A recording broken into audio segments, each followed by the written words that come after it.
এখন সূরা কাউসার থেকে আলোচনা পেশ করছেন হাফেজ মাওলানা মোহাম্মদ মুমিনুল ইসলাম নিয়ামতপুরী। হাফেজ মাওলানা মোহাম্মদ মুমিনুল ইসলাম নিয়ামতপুরী ইমাম ও খতিব, জেলা পরিষদ শিশু পার্ক সংলগ্ন মশরপুর জামে মসজিদ, প্রধান শিক্ষক ও সাধারণ সম্পাদক, কুমাইগাড়ি দারুসালাম কওমি হাফেজিয়া এতিমখানা মাদ্রাসা, জেলখানার পূর্ব পার্শ্বে, নওগাঁ সদর, নওগাঁ। প্রয়োজনে হুজুরের মোবাইল নাম্বার 017373133382, 017373133382। আলহামদুলিল্লাহ। ঐতিহ্যবাহী বগুড়া জেলার অন্তর্গত শিবগঞ্জ উপজেলার আওতাধীন হাবিবপুর পূর্বপাড়া জামে মসজিদ কমিটি কর্তৃক আয়োজিত আজকের মাহফিলের সম্মানিত সুযোগ্য বিজ্ঞ সভাপতি আলহাজ হযরত মাওলানা মুহাম্মদ আনিসুর রহমান লিটন, হজ পরিচালক, ভিলেজ হজ কাফেলা। আপনি চেহারাটা নুরানি চেহারা, বলেন তো মিথ্যা না সত্য? চেহারায় নূর দেখতে পাচ্ছেন না ভাই? আমল করে কি করেন? আমলের ফল হলো আমলদার মানুষকে দেখলেই বোঝা যাবে চেহারায় নূর ভাসবে, ঠিক কি না?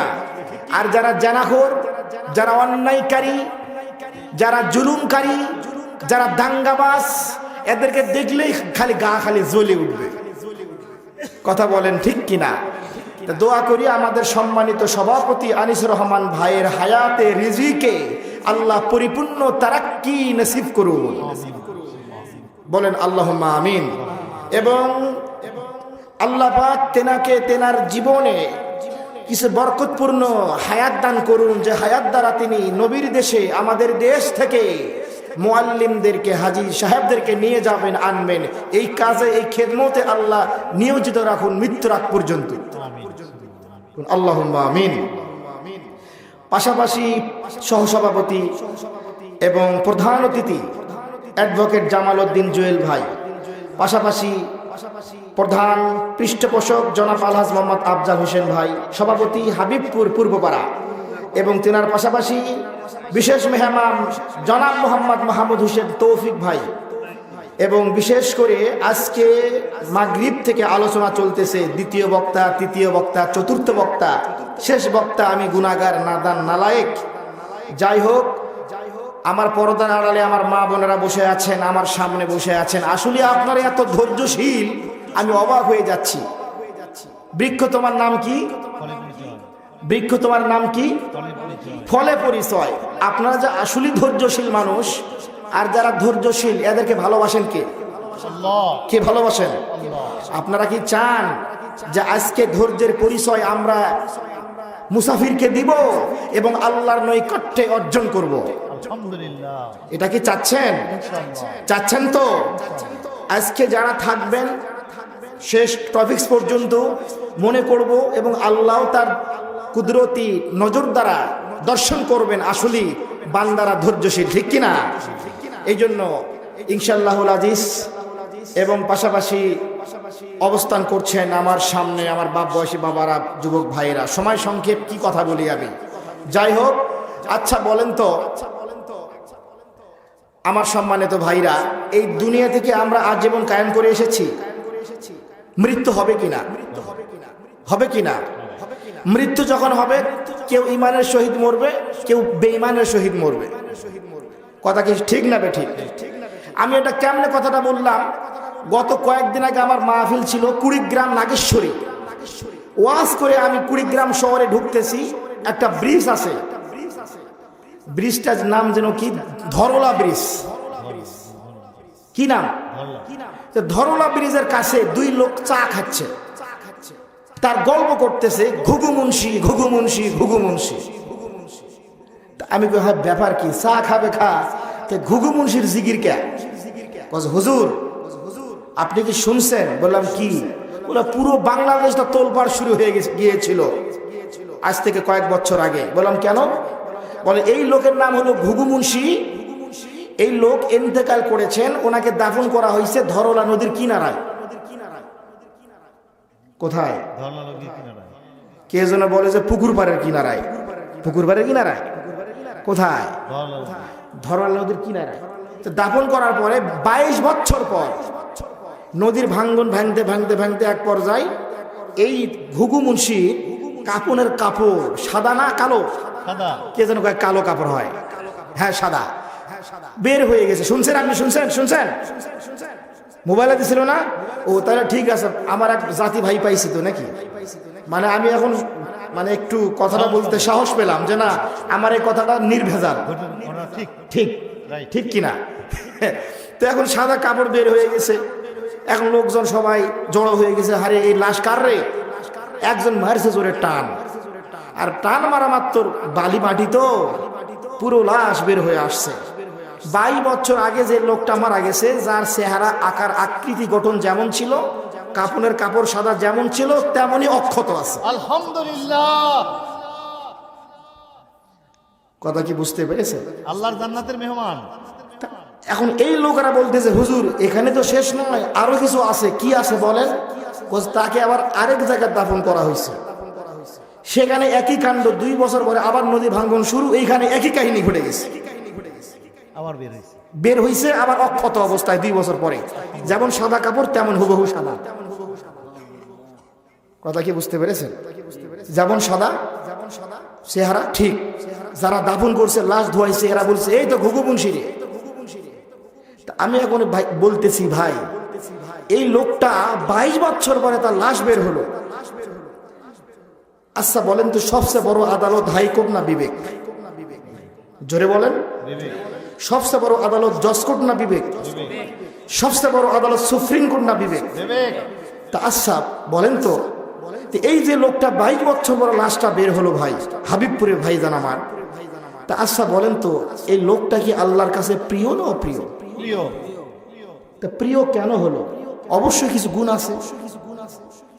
কথা বলেন ঠিক, কি আছে? গুণ আছে। গুণ মানে হলো আমল। আমল ছাড়া কেউ আল্লাহর কাছে প্রিয় হতে পারবে? পারবে? এই যে আপনারা গ্রামের নাম রাখছেন হাবিবপুর, আল্লাহ তার নবীকে কি বলে মাঝে মাঝে সম্বোধন করতেন? তাহলে নাম রাখছেন কি? কথা বলে হাবিবপুর নাম রাখছেন, অবশ্যই একটু কি আছে? কি আছে? মিল আছে। তো মিল যেহেতু আছে তাহলে অবশ্যই যেদিকে যাবে কথা সেই দিকে আলোচনা হবে ইনশাআল্লাহ। যাকগে, আমি এখন বললাম যে এই যে ঘুঘু মুন্সি 22 বছর পরে লাশ বের হলো যেমন তেমন, আবার 2 বছর পরে যেমন তেমন, তার আমল ছিল কি? বলে আমল ছিল মাত্র 3টা। কথা কয় না। বললাম কি 3টা আমল রে ভাই? বলেন শুনবেন অবশ্যই। কয়টা আমল? 3টা আমলের কারণে ঘুঘু মুন্সি আল্লাহর প্রিয় পাত্র হয়ে গেছেন। 3টা আমল করার কারণে রে বাজান আমার, হাবিবপুরের ভাইরা, হাবিবপুরের যুবক ভাইরা আমার, ভাইরা আমার, বন্ধুরা আমার, 3টা তার গুণ থাকার কারণে একজন মুরব্বী মানুষ, সে একজন কৃষক মানুষ ছিলেন, মুয়াজ্জিনের এক মসজিদের মুয়াজ্জিন ছিলেন। এই মসজিদের মুয়াজ্জিন থাকার কারণে একজন কৃষক মানুষের কাছে 3টা আমল ছিল। এই 3টা আমল কি? যে 3টা আমল কারণ সে আল্লাহর কাছে প্রিয় হয়ে গেল, আল্লাহর কাছে প্রিয় পাত্র হয়ে গেল। বলেন তো 3টা আমল শুনবেন নাকি চলে যাবেন? কারা কারা শুনবেন হাত তোলেন আর জিকির করেন আল্লাহ, আর সামনে আগান আল্লাহ আল্লাহ আল্লাহ আল্লাহ আল্লাহ। আসেন আসেন, আল্লাহ, সামনে আগান আল্লাহ আল্লাহ আল্লাহ আল্লাহ আল্লাহ আল্লাহ আল্লাহ আল্লাহ আল্লাহ আল্লাহ আল্লাহ আল্লাহ। আঙ্গুল কয়টা? সব আঙ্গুল সমান তো নাকি? কে যেন বলে সমান, কে যেন সমান আছে হুজুর। কি দোস্ত? দোস্তর হাসি কি বা সমান? আচ্ছা এখানে যে আমরা আছি সবাই কি সমান? এখানে অনেক ওলামা একরাম বসে আছে, সবার এলেমের তারা কি সমান? কারো এলেম কম, কারো এলেমের গভীরতা বেশি, ঠিক কি না? তেমনে কম বেশি আমি নোয়াটা বাস স্ট্যান্ডে আমি ইমামতি করি, আপনারা যায়েন। রাজশাহীর প্রবেশ পথ, নওগাঁ জেলার প্রবেশ পথ, 5 তলা মসজিদ। আমি গুনাহগারকে আল্লাহ সেখানে রাখছে। তা আমি মাহফিল করতে যাচ্ছি নওগাঁ রাজশাহী পোবাতে। তা আমি যে বাসে বসে আছি, বাসের সিটে এক ভদ্রলোক, মুখের দাড়ি নাই, দাড়ি আছে না নাই? তা আমাকে বলতেছে, হুজুর আপনার পরিচয়। আমি আমার পরিচয় দিলাম। বলে আপনার পড়াশোনা কি? বললাম আমি দাওরা হাদিস কওমির ছাত্র ভাই, আমি বগুড়া পড়াশোনা করছি। আমার ওস্তাদ 1 নাম্বার হুজুরের কাছে বুখারী পড়ছি। বলে হেফজ করছেন? বললাম হ্যাঁ। বলে ঠিক আছে, আপনাকে আমি কয়েকটা প্রশ্ন করবো, একটু উত্তর দেন তো। বললাম বলেন। বলে দিনে কয় ওয়াক্ত নামাজ ফরজ? বললাম 5 ওয়াক্ত। বলে আচ্ছা বলেন তো, এমন কি কোন 2 রাকাত নামাজ আছে যে 2 রাকাত নামাজের মধ্যে আল্লাহ রাব্বুল আলামিন 18টা সিজদা ম্যাচিং করে দিয়েছেন? ওই নামাজ পড়তে হলে বাধ্যতামূলক 18টা সিজদা দিতে হবে। কয়টা? 18টা। কথা বলে না। 18টা। একটা কথা বলে ভাই, একটু উত্তর দিবেন। উত্তর দেন। কয়টা? জলপা পারবেন। 18টা। তা আমি এখন আমার রাগ সহ্য হলো না, এই কি উল্টাপাল্টা কথা কয়। তা আমি আমার এক হুজুরকে ফোন দিলাম, উনি শাইখুল হাদিস সাহেব। বললাম হুজুর বলেন তো, কি যে 2 রাকাত নামাজ 18টা সিজদার কথা বলতেছে এই ভদ্রলোক? বলো ও যা কইছে ওটাই রাইট, ওটাই ঠিক। তুমি পড়ো নাই, তুমি শোনো নাই, তুমি জানো নাই। আমি আস্তে করে চমকে উঠলাম, এই কয় কি? হাতের 5টা আঙ্গুল সমান, সবার এলেমের গভীরতা সমান, কথা বলেন না কেন? তো ওনাকে বললাম না, বলেন কি? তো উনি আমাকে উত্তরটা দিলেন। যখন উত্তরটা দিলেন তখন আমি আস্তে করে মাথা হাত দিয়ে বললাম ওইটাই তো ঠিক। আমি একটা কমন প্রশ্ন আমি জানি না, এটা কমন প্রশ্ন, একটু চিন্তা করলে ব্রেনে চলে আসবে, অথচ আমি নামাজ পড়িও নাই, জানিও নাই। আপনারা কি শুনতে চাচ্ছেন? হ্যাঁ অবশ্যই। জানবেন তো ইনশাল্লাহ? থাকবেন তো? অবশ্যই বলবো। যদি কেউ চলে যান তাহলে মাইক পিসটা আস্তে করে এইভাবে সরে মাইক সারা উত্তর দিয়ে চলে যান। মনে করিয়েন না যে স্যার স্টলে গিয়ে শুনবো, সুযোগ দেব না গা। বুঝতে পেরেছেন? তো উনি আমাকে 2 নাম্বার প্রশ্ন দিলেন, এখানে এলাকার নদী নাই? তো উনি বলতে যে হুজুর আপনাদের যে আত্রাই নদীতে যে একটা মেয়ে মানুষের লাশ পাওয়া যায়, পুরুষ লোক হলে তো বোঝা যাবে নাকি যে মুসলমান না বিধর্মী, বোঝা যাবে না? কিন্তু মেয়ে মানুষকে আপনি বুঝবেন, এর তো একটা বিধান আছে ইসলামের। একটা মেয়ে লাশ পাইলে তো তার তারা সিস্টেম করা লাগবে, কাফন দাফন জানাজা আছে না? সেটা চিনবেন কেমন? এই তো মুসলমান।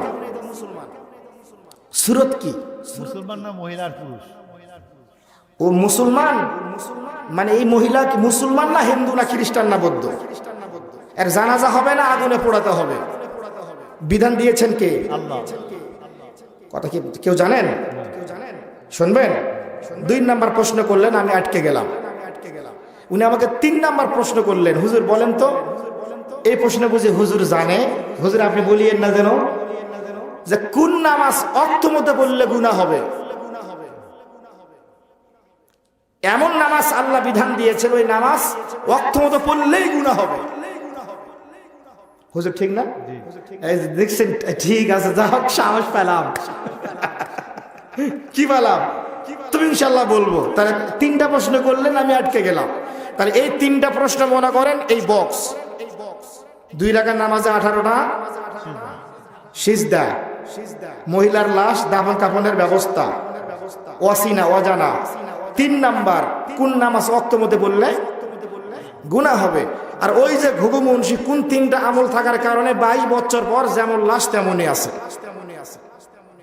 শুনবেন? শুনবেন? যদি আপনারা শোনেন, আমার একটা দাবি মানতে হবে আপনাদেরকে। এটা দাবি মানবেন? ইনশাআল্লাহ। কোনো টাকা চাওবো না, বলবো না আমাকে টাকা দেন, এই মাহফিলের পক্ষ থেকেও টাকা চাওবো না। দাবি হলো আমার একটা, যে আমি সংক্ষেপ 3টা সূরা এখানে লেখা আছে তাফসীরুল কোরআন মাহফিল, এটা হক আছে। কি আছে? হক। এখানে যদি আমি তাফসীরুল কোরআন মাহফিলের জায়গায় যদি আমি অন্য কথা বলি, তাহলে আমার হকটা আদায় হবে না। এতদিন যা মাইকিং করা হলো বিভিন্ন জায়গায় তাফসীরুল কোরআন মাহফিল, ওখানে হইছে একটা, এখানে হলো। যদি বলি আমি আরেকটা, তাহলে এতদিন যে তাফসিরগুলা মাইকিং করা হলো সব মিথ্যা কথা বলা হয়েছে। আর যারা মিথ্যা কথা বলে 40 দিন এদের দোয়া কবুল হবে না। কথার সাথে কাজের কি থাকতে হবে? বলেন কি থাকতে হবে? তাহলে আমি কয়টা সূরা তাফসীর করব বলেন? সূরা কাউসার, সংক্ষেপ সংক্ষেপ, আমি বেশি লম্বা করব না। সূরা ইখলাস আর সূরা 3 শুনে যাবেন ইনশাআল্লাহ। এই যে লেকশন তাফসীরুল কোরআন মাহফিল, কেউ যদি চলে যান তাহলে সে পরকালে আল্লাহর কাছে সে তাকে অবশ্যই জবাবদিহিতা করতে হবে। সে হক নষ্ট করে চলে গেল। আমি আপনাদের পায়ে হাত দিলাম, আমি আপনাদের ছেলে, ভাইয়ের মতো, ছেলের মতো, বেটার মতো, একটু মেহেরবানি করে সামনে চলে আসেন তো। পায়ে হাত দিছি আমি, সুবহানাল্লাহ, আলহামদুলিল্লাহ। আমি আলেম মানুষ হয়ে পায়ে হাত দিলাম ভাই, একটু কিছু মনে হয় না? আর যারা, হ্যাঁ আমি আলেম মানুষ হয়ে পায়ে হাত দিলাম ভাই। لا إله إلا الله لا إله إلا الله لا إله إلا الله لا إله إلا الله বিসমিল্লাহির রহমানির রহিম।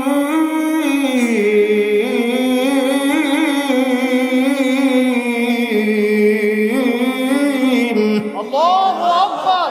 জোরে আল্লাহু আকবার।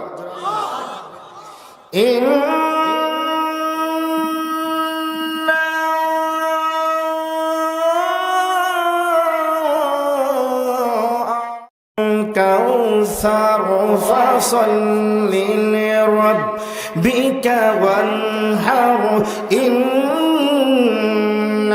شانئك هو الأبتر الله أكبر বলেন বিসমিল্লাহির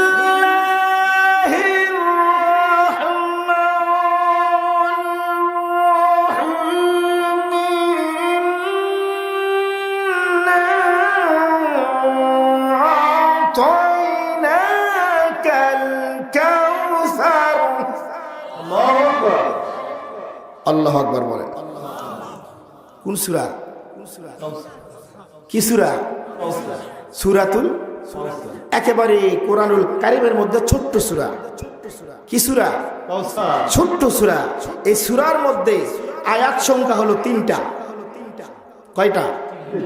শব্দ হলো 10টা আর হরফ হলো 17টা। আয়াত 3টা, শব্দ 10টি, হরফ হলো 17টি। তা আমার সম্মানিত ভাইরা, আচ্ছা বলেন তো, নবীর জামানায় ইসলামের শত্রু ছিল কি ছিল না? বর্তমানে, ভবিষ্যতে, অতীতে ছিল, বর্তমানে আছে, ভবিষ্যতেও থাকবে। মানে এই কোরআন যতদিন থাকবে ততদিন কোরআনের শত্রু থাকবে। এটা হলো তার জ্বলন্ত প্রমাণ, এটা হলো একটা সত্য বিধান। ঠিক কিনা আমার সম্মানিত ভাইরা? ওই জামানায় নবীর শত্রু ছিল আস ইবনে ওয়াইল। কি নাম? আস ইবনে ওয়াইল। নবীর চিরন্তর শত্রু ছিলেন রে বাজার আমার। ও হাবিবপুরের গ্রামের না বোনেরা গো, হাবিবপুর গ্রামের আমার বাপ ভাইরা আমার, একটু দিনের কান লাগায় শুনবেন রে বাজান আমার। আস ইবনে ওয়াইল সাইটিকে সমালোচনা করছেন দয়াল নবীর, সরকারি দু আলমের। কি সমালোচনা করছেন? বলে শুনছনি শুনছনি শুনছনি আবদুল্লাহর বেটা মুহাম্মাদের এক এক করে 4টা বেটা দুনিয়া ছেড়ে চলে যায়। কয়টা ছেলে? 4জন সন্তান ছিলেন। মা খাদিজার মাতৃগর্ভ থেকে 3জন সন্তান ছিলেন। নাম হলো কাসেম, তাইয়াব, তাহের। আর একজন সন্তান ছিলেন মারিয়া কিবতিয়া রাদিয়াল্লাহু তাআলা আনহার মাতৃগর্ভ থেকে। মা মারিয়া ছিলেন মদিনায় আর মা খাদিজা ছিলেন মক্কায়। এই মা খাদিজার সর্বশেষ সন্তান নাম হলো তাহের। তাহের যখন মারা যায়, আস ইবনে ওয়াইল বদনাম করে, হায় রে, আব্দুল্লাহর ছেলে মুহাম্মাদের ধর্ম কে বহন করবে? আমার সম্মানিত ভাইরা, এই কথা যখন বলে নবী আমার কাঁদে, মা খাদিজা কাঁদে। আচ্ছা বলেন তো, নবীকে কে ভালোবাসে? আল্লাহ বলেন কে ভালোবাসেন? আল্লাহ নবী আমার চিরয়তীম, ছোট্টকালে নবী আমার বাপকে হারাইছেন, কথা বলেন ঠিক কিনা? ছোটকালে নবী আমার মাকে হারাইছেন রে ভাই আমার। এরপরে দাদারে হারাইছেন, নানারে হারাইছেন, বাজানারে আমার। দিলেন কান লাগায় শুনবেন, এই কথা যখন বলা বলি করেন, নবী আমার টেনশন ফিল করছেন। এক পর্যায়ে নবী আমার ঘুমিয়ে পড়লেন। ঘুম থেকে যখন উঠলেন, নবী আমার মিষ্টি মিষ্টি হাসে। হযরত ইবনে আনাস বলে, ইয়া রাসূলুল্লাহ, আপনি হাসেন কেন? কি হয়েছে? আপনি হাসেন কেন? কি হয়েছে বলেন? বলিস জানুনি, আজকে ঘুমন্ত অবস্থায়, তন্দ্রাচ্ছন্ন অবস্থায় আমার মালিক নবীজি আল্লাহ আল্লাহ আল্লাহু লা ইলাহা ইল্লাহু, নবীজি আল্লাহ আল্লাহ আল্লাহু লা ইলাহা ইল্লাহু, নবীজি আল্লাহ আল্লাহ আল্লাহু লা ইলাহা ইল্লাহু। আনাস বলে, ইয়া রাসূলুল্লাহ, মিষ্টি মিষ্টি হাসেন কারণটা কি? দয়াল নবী বলেন, আনাস রে, আমি যে হাসতেছি তার একটা কারণ আছে। বলে কারণটা কি? বলেন গো নবী। বলে কারণটা হইল, আমি যখন ঘুমিয়েছিলাম রে আনাস, আল্লাহ জাল্লা শানহু, আল্লাহ সুবহানাহু ওয়া তাআলা আমাকে এমন একটা জিনিস পুরস্কার দিলেন, বস্তু পুরস্কার দিলেন, যা শুনলে তোমরা চমকে উঠবে, অবাক হয়ে যাবে। আনাস বললেন, ইয়া রাসূলুল্লাহ, বলেন বলেন কি? বলেন গো নবী। তখন রাসূল আমার বলেন, ইন্না আ'তাইনাকাল কাউসার। আল্লাহু আকবার বলেন। আ'তাইনাকা, এটা জমা মুতাকাল্লিমের সিগা, আমি আপনাকে দান করেছি। আল্লাহু আকবার। আনাস বললেন, ইয়া রাসূলুল্লাহ, ইয়া হাবিবাল্লাহ, নবী গো, কি আপনাকে দান করেছেন আল্লাহ? নবী বলেন, আনাস, আমাকে আল্লাহ দান করেছেন রে হাউজে কাউসার। কি দান করেছেন? ইয়া মুহাম্মদ মুস্তাফা নবী সাল্লাল্লাহু আলাইহি, ওরে শাফায়াতের কান্ডারি,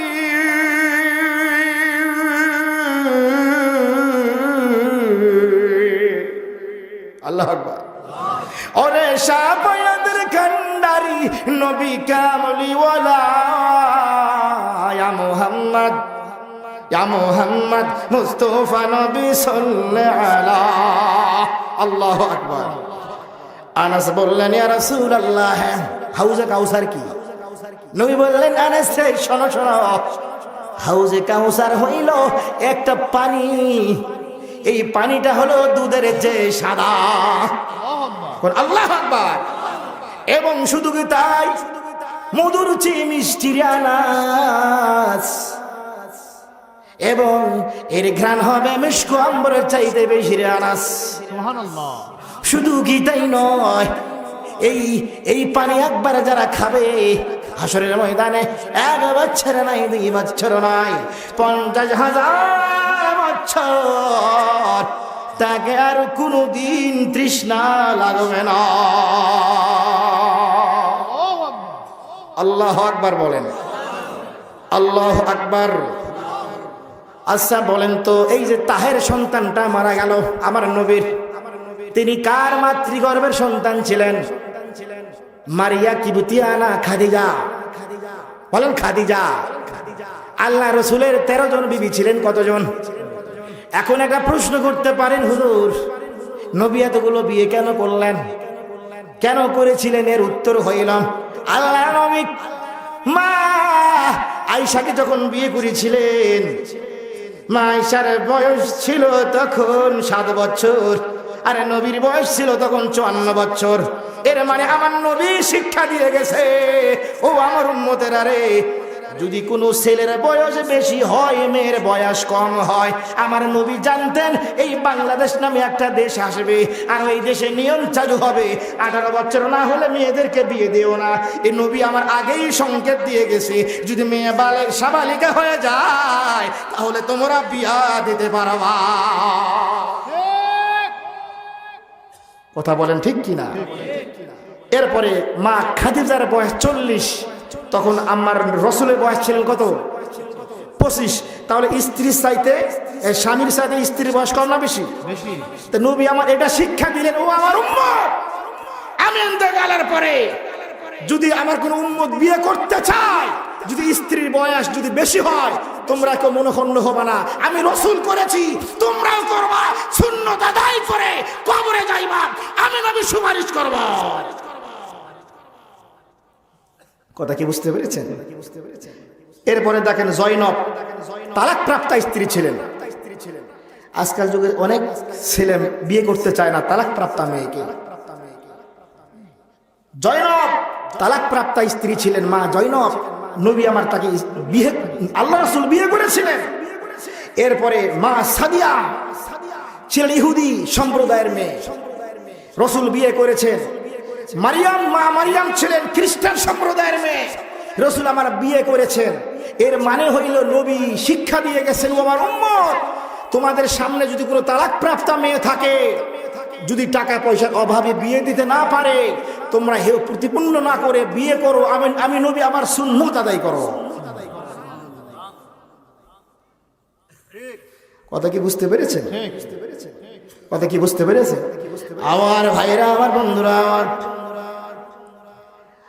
আল্লাহ নবী বললেন হাউজে কাউসার আল্লাহ দান করবেন। কিন্তু এই যে ইবনে ওয়াইল, কি নাম বললাম, সেই নবীকে বলে আমার নবী নাকি নির্বংশ। নবী আমার নির্বংশ?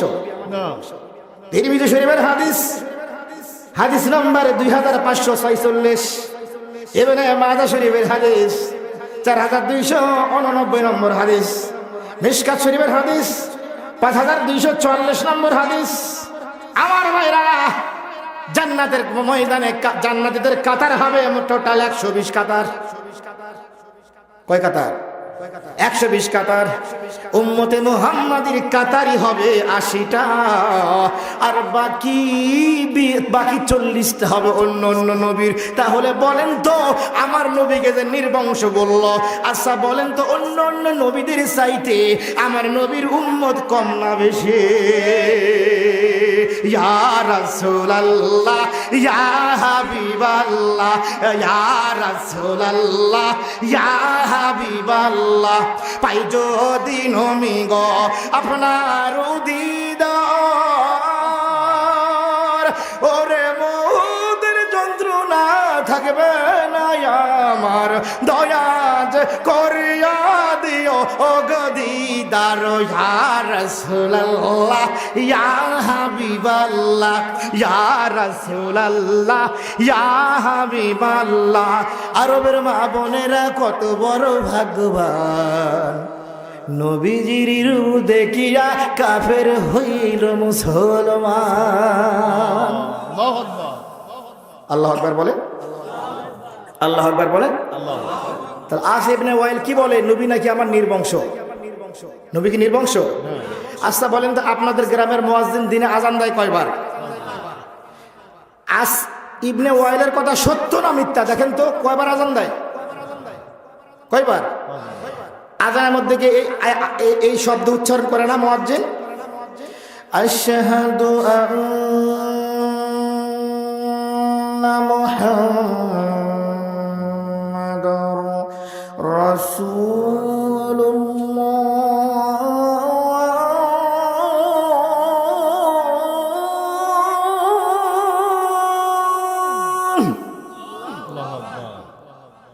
أشهد أن محمدا رسول الله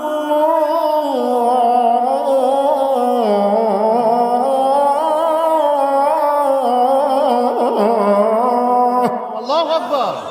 কার নাম? কার নাম? যতদিন পশ্চিমে সূর্য না উঠবে ততদিন আজানে আমার নবীর নাম থাকবে। ঠিক। পশ্চিমে সূর্য ওঠা মাত্র সকল তৌবাকারীদের তৌবা বন্ধ, আজান হবে কি বন্ধ। যেদিন পশ্চিমে সূর্য উঠবে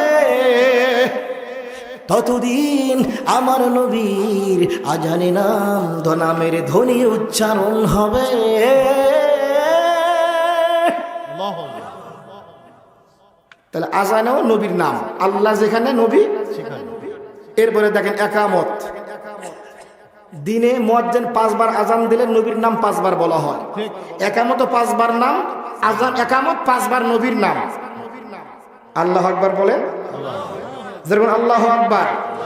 এরপরে আসেন কালেমা, লা ইলাহা ইল্লাল্লাহু মুহাম্মাদুর রাসূলুল্লাহ।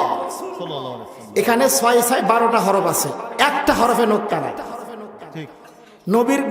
নবীর নামের হরফেও নোক্তা নাই, আল্লাহর নামের হরফেও নোক্তা নাই। নবীর হরফ হলো 6টা, আল্লাহর নামের হরফ হলো 6টা।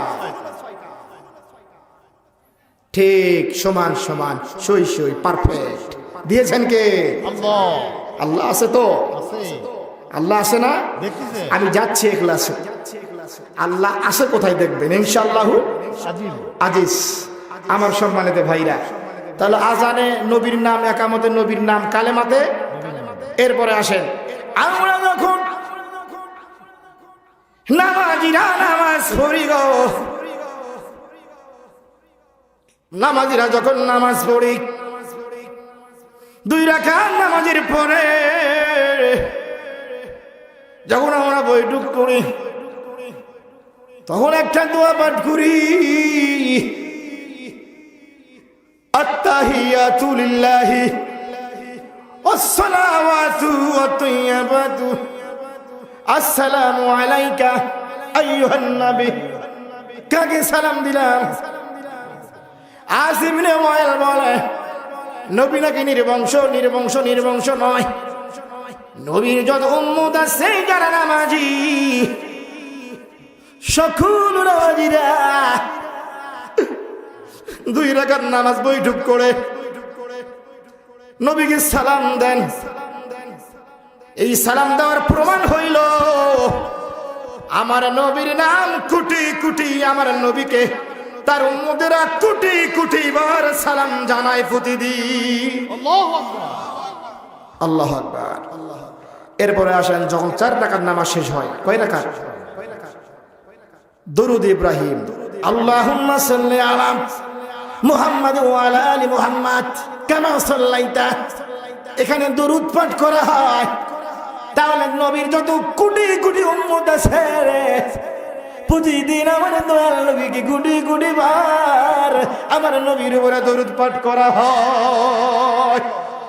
আরো শের মেহমান করেছেন তোমাকে, কত শান কত মান দিয়েছেন তোমাকে। আল্লাহু আকবার। আল্লাহু আকবার বলেন, বলুন আল্লাহু আকবার, কোন আল্লাহু আকবার। তাহলে আসিফ ইবনে ওয়াইল বলল নির্বংশ, আল্লাহ বলে ওয়ারাফা'না লাকা যিকরাক। হে নবী, আমি আপনার নাম খ্যাতি করে কিয়ামত পর্যন্ত রাখবো, আপনাকে সেলিব্রিটি করব, ভাইরাল করব, ফেমাস করব। আপনার নাম কিয়ামত পর্যন্ত নিবে, ওদের নাম কেউ নিবে না। কথা বলেন ঠিক কিনা? যারা নবীর শত্রু তারা আমাদের শত্রু। এই যে 2013 সালে হেফাজত ইসলাম যখন 13টা দাবি নিয়ে যখন সরকার মহোদয়ের কাছে যায় ঢাকাতে ছাপলা চত্বরে, 13 সালের 13টা দাবি ছিল। 1 নম্বর দাবি ছিল, ও হাসিনা যা করো করো, আমার নবীর ইজ্জতে হামলা করবে না। কথা বলেন ঠিক কিনা? কয়টা দাবি ছিল? প্রথম নাম্বার কি দাবি ছিল? আমার নবীর ইজ্জত নিয়ে কোনো খেলা খেলতে দেওয়া। কথা বলেন যাবে? নবী আমার জানের জান, ঠিক কিনা? নবী আমার সব কিছু, কথা বলেন ঠিক কিনা? আল্লাহ যেখানে, আল্লাহর নাম যেখানে, নবীর নাম সেখানে। দেখেন কেমনে সেখানে আমার ভাইরা, কোরআনুল কারীমের মধ্যে আল্লাহ যত নবীকে, যত নবীর নাম ধরে ডেকেছেন, সকল নবীর নাম উল্লেখ করেছেন। যেমন ইয়া আদম, ইয়া নূহ, ইয়া মূসা, ইয়া দাউদ, ইয়া ঈসা, ইয়া ইয়াহইয়া। আল্লাহু আকবার। কিন্তু আমার নবীর নাম ইয়া আইয়ুহার রাসূল, ইয়া আইয়ুহান নবী, ইয়া আইয়ুহাল মুজাম্মিল, ইয়া আইয়ুহাল মুদাথথির, ইয়াসিন। আল্লাহু আকবার। এর মানে কি নবী নির্বংশ? তাহলে আস ইবনে ওয়াইলের কথা ভুল না সঠিক? ভুল। বরং ওরাই নির্বংশ, ওদের নামে কেউ নাম রাখে না। ঠিক। ওর নামে, আবু জেহেলের নামে, উতবার নামে, সাইবার নামে, আবুল আহাবের নামে একটা নাম আছে বাংলাদেশে। মুসলমান তো রাখে না, বিধর্মীরাও ভয়ে রাখে না। কারণ বদরের যুদ্ধে যে আবু জেহেলের গলা কাটা হয়েছিল, ওই দেহটা যে গর্তে ফেলা হয়েছে, সেখানেও মানুষ হাজিরা পায়খানা করে, ওটা টয়লেট। ঠিক। ঠিক না? ঠিক। ওর লাশ যেখানে ফেলাইছে, যে গর্ত, ওই গর্তটা টয়লেট। বুঝতে পেরেছেন? আল্লাহু আকবার বলেন। আমার ভাইরা, হাবিবপুরের ভাই আপনারা কত ভালো মানুষ, আপনারা আসলে পরিচিত ভদ্র মানুষ, আপনারা আলেমদের সম্মান করেন। কারণ এই যে আমার ওস্তাদ বসে আছেন, একজন আল্লাহওয়ালা মানুষ। আমি মুজাফির প্রাণ খুলে দোয়া করে যাব। মুজাফিরের দোয়া বলেন তো হুজুর আল্লাহকে ফেরত দেয়। আর ওই যে মনে আছে তো ঘগমুন্সি, কয়টা আমল? ওই যে বাসে প্রশ্ন কয়টা? 2 রাকাত নামাজে, কোন নামাজে? ওয়াক্ত মতো নাকি? হ্যাঁ, কথা কি বুঝতে? আরেকটা কি? নদীর পাশে মহিলার লাশ কেমনে চিনবো, কাফন দাফন হবে কেমনে, মনে আছে তো? বাপ রে বাপ, খুব চালাক মানুষ তো আপনারা। আমার ভাইরা গভীর মনোযোগ দিয়ে শুনবেন। আমরা যখন সবাই রুহের জগতে ছিলাম রে ভাই আমার, আল্লাহ জাল্লা শানহু আমাদেরকে উদ্দেশ্য করে বলেছিলেন, আলাস্তু বিরাব্বিকুম, আমি কি তোমাদের রব? তাফসীরের মধ্যে আছে, ইবনে কাসির খুলে দেখবেন, মারিফুল কোরআন, আনওয়ারুল কোরআন। ওই দিন হাজার হাজার লক্ষ লক্ষ কোটি কোটি রুদের মাঝে যে রুটা প্রথমে জবাব দিয়েছিলেন কলু বাবা, ওই রুটা অন্য কারু রুহ নয়, আমার দয়াল নবীর রূহ। কার রূহ? তখন আল্লাহ সিদ্ধান্ত নিছে, হে হাবিব, এই গ্রামের নাম হাবিবপুর। কি সৌভাগ্যবান আপনি। সেদিন আল্লাহ সিদ্ধান্ত নিছে, হাবিব, গ্রামের নাম কি? হাবিবপুর। আল্লাহ বলে, হে হাবিব, আপনি আগে উত্তর দিলেন আমার একাত্মবাদে, তাওহীদে। যাও যাও যাও, আমি আজকে চূড়ান্ত সিদ্ধান্ত নিলাম, আমি আপনাকে পাঠাবো পৃথিবীর শেষ নবী হিসাবে। সুবহানাল্লাহ। আল্লাহু আকবার বলেন। নবী আমার শ্রেষ্ঠ কিনা? আমার নবী যখন দুনিয়াতে আগমন করলেন, সকল নবীর দায়িত্ব, সকল নবীর যে একটা ছিল নবুয়ত, সব বাতিল হয়ে গেছে। ঠিক। কথা কি বুঝতে পেরেছেন? নবী আসা মাত্র সকল নবীর নবুয়ত ক্যান্সেল, বাতিল হয়ে গেছে। আমার নবী যখন দুনিয়াতে আগমন করলেন, সুন্নত অবস্থায় সুন্নতকৃত অবস্থায় আগমন করেছেন। আল্লাহু আকবার বলেন। আমার নবী আল্লাহ এমন মান সম্মান দান করেছেন, ইজ্জত সম্মান দিয়েছেন, এত শান মান দিয়েছেন। ইতিপূর্বে যত নবী দুনিয়াতে এসেছিলেন কোন নবীর জন্য এই বিধান ছিল না যে পুরো পৃথিবীর জমিনকে নামাজের জন্য সুব্যবস্থা করে দিলাম, নিজ নিজ নবী নিজ নিজ এলাকায় নামাজ পড়বে, অন্য জায়গায় পারবে না। কিন্তু আমার নবীর জন্য মহান আল্লাহ জাল্লা শানহু সারা পৃথিবীর মাটিকে নামাজের জন্য ব্যবস্থা করে দিয়েছে।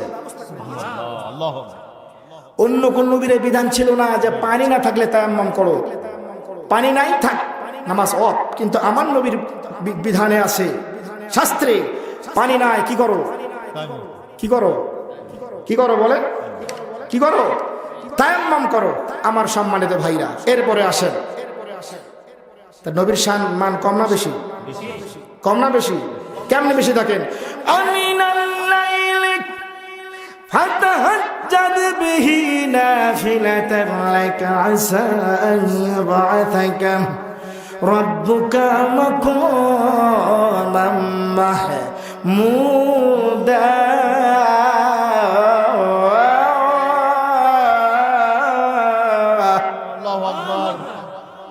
আল্লাহু আকবার বলেন। যখন কিয়ামত কায়েম হয়ে যাবে হাসরের ময়দানে, আল্লাহ রাব্বুল আলামিন তার আসনের ডান পাশে উঁচু স্থানে একটা আসন থাকবে। ওই আসনটা আর অন্য কোনো আসন নয়, ওই আসনে আমার নবীকে সমাসীন করবে। আর ওই আসনের নাম হলো মাকামে মাহমুদ। কি নাম, কি নাম? আল্লাহ আমার নবীকে দিয়েছেন মাকামে মাহমুদ, দিয়েছেন মাকামে মাহমুদ। হাসরের ময়দানে আল্লাহর আরশে, হাসরের ময়দানে আল্লাহর আসনের উঁচু স্থানে থাকবে একটা আসন যার নাম হবে মাকামে মাহমুদ। সকল হাসরবাসীরা বলবে এইটাই আবার কার আসন? নবী ইব্রাহিম বলবেন, ঈসা, ইয়াহইয়া, মূসা, সবাই বলবে এটা কার আসন? আল্লাহ বলবে আমার হাবিবের আসন মাকামে মাহমুদ। ওয়া মিনাল লাইলি ফাতাহাজ্জাদ বিহি নাফিলাতান লাক আসা আইয়াবআসাকা রাব্বুকা মাকামাম মাহমুদা। আমাদের নবীর সম্মান অল্প না বেশি? তাহলে এই যে আসে ইবনে ওয়াইল যে বলল নির্বংশ, আমার নবী নির্বংশ না ও নির্বংশ? ও নির্বংশ না? কথা বলেন ঠিক কিনা? ও নির্বংশ কিনা? আমার কিয়ামতের আগ পর্যন্ত আমার নবীকে যারা গালি দিবে ওরাই যারা সন্তান হবে। কথা বলেন ঠিক কিনা? আমার সম্মানিত ভাইরা, আমার নবীর শান মানাতে ঊর্ধ্বে। ইকতারাবাতিস সাআতু ওয়ানশাক্কাল কমার। নবী আমার জবিনকে ইশারা করেছিলেন, জানেন না? চাঁদ কি হয়েছিল? দ্বিখণ্ডিত হয়েছিল। এটা কি পাওয়ার কম না বেশি? পাওয়ার কম না বেশি? পাওয়ার কম না বেশি? আমার আল্লাহ বললেন, ইন্না আতাইনাকাল কাউসার ফাসাল্লি লিরাব্বিকা ওয়ানহার। হে নবী, আমি আপনাকে আদেশ করলাম আপনি বেশি বেশি সালাত এবং কুরবানি করেন। বেশি বেশি কি করতে হবে? সালাত আদায় করতে হবে। 5 ওয়াক্ত নামাজ পড়বেন। আপনার সকল কাজের জিম্মাদার নেবেন কে? আপনি 5 ওয়াক্ত নামাজ পড়বেন, আপনার সব রিজিকের ব্যবস্থা করবেন কে? 5 ওয়াক্ত নামাজের আগে ওযু করবেন, যত সগীরা গুনাহ সমস্ত গুনাহগুলি ওযুর পানি দ্বারা ঝরে দিবেন কে? যদি নামাজ না পড়েন, ওযু না করেন, পাপ পাপই থাকলো, পাপ আরো বাড়বে। কথা বলেন ঠিক কিনা? কথা বলেন। এই জন্য যার যতটুকু সাধ্য আছে আল্লাহর নবীর জন্য কুরবান করতে হবে, ঠিক না? কুরবান কি? আমাদের এই বাংলাদেশে, আমাদের এলাকাতে, নওগাঁ জেলা হোক আর বগুড়াতে হোক আর শিবগঞ্জে হোক আর যেখানে হোক, যদি কোনো নবীর শত্রু নবীকে নিয়ে কটূক্তি করে, নবীকে নিয়ে ব্যঙ্গ করে, কারণ আমরা ভারতের লোক না, আমরা হলাম বাংলাদেশি, আমরা বাংলাদেশের নাগরিক। এই দেশ আমাদের বাপদাদার দেশ, কথা বলেন ঠিক কিনা? এই দেশে যদি নবীকে নিয়ে গালি দেওয়া হয়, কটূক্তি ব্যঙ্গ করা হয়, কোনো কথা নাই, ডাইরেক্ট অ্যাকশন হবে। কথা বলেন ঠিক কিনা আমার ভাইরা? আমার ভাইরা কালের আগে যে বছর ইন্তেকাল করেন, তার আগের বছর হজে গিয়েছিলেন, 100 উট কুরবানি করেছিলেন। কত উট? 100 উট। তাহলে কুরবানি করবেন? ইন্না সালাতি ওয়া নুসুকি ওয়া মাহইয়ায়া ওয়া মামাতি লিল্লাহি রাব্বিল আলামিন।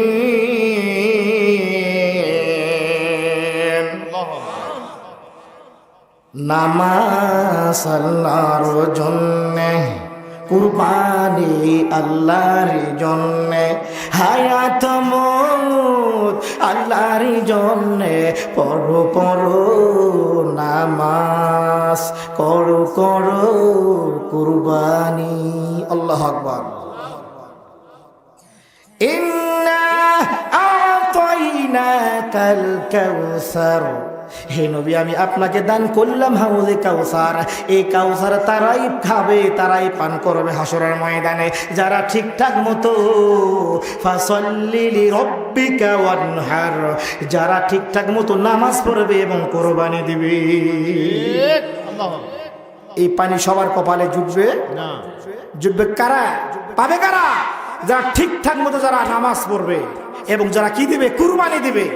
ইন্না শানি আকা হুয়াল আবতার, হে নবী আসলে আপনি নির্বংশ নয়, তারাই হলো নির্বংশ। জিকির করে লা ইলাহা লা ইলাহা, জোরে লা ইলাহা ইল্লাল্লাহ, লা ইলাহা জোরে লা ইলাহা ইল্লাল্লাহ, আল্লাহ আল্লাহ আল্লাহ আল্লাহ আল্লাহ আল্লাহ আল্লাহ আল্লাহ। ভোগ মুন্সি কে? মুন্সি বলতেছে, ওই লোকেরা বলতে 3টা আমল ছিল। 1 নাম্বার আমল ছিল সব সময় তার 2টা ঠোঁট খাড়ে আল্লাহ পাকের জিকিরে নড়তো। সুবহানাল্লাহ। কৃষক মানুষ, মুয়াজ্জিন মানুষ, মসজিদে কি দিত? কি দিত? আজান দিত। এলাকায় আজান হয় না? যারা বুড়ো মানুষ, তিনাদের আজানের ঢেউ হলো একটু ব্যতিক্রম, ঠিক কিনা বলবো? আল্লাহু আকবার,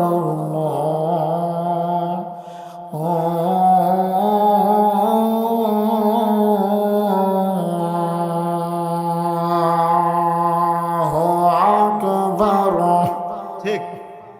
এটা হলো বুড়ো মানুষের আজান। হাইয়া আলাস সালাহ,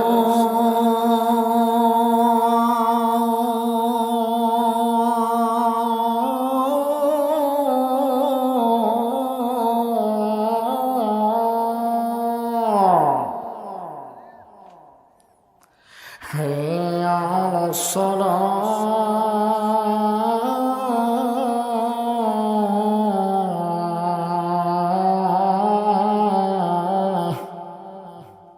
ভাই আমার হাসতেছে, তারপরে করে হাসতেছে। কি বাস্তবতার সঙ্গে মিল হচ্ছে তো। কথা কি বুঝতে পারবে? কথা কি বোঝেন নাই? তাহলে ঘুঘু মুন্সি আমল ছিল কয়টা? 1টা আমল কি ছিল? হ্যাঁ, আরো কয়টা আমল আছে? 2টা আমল বাকি আছে। আর ওই যে রাস্তায় মনে আছে তো, কোন 2 রাকাত নামাজের সিজদা কয়টা?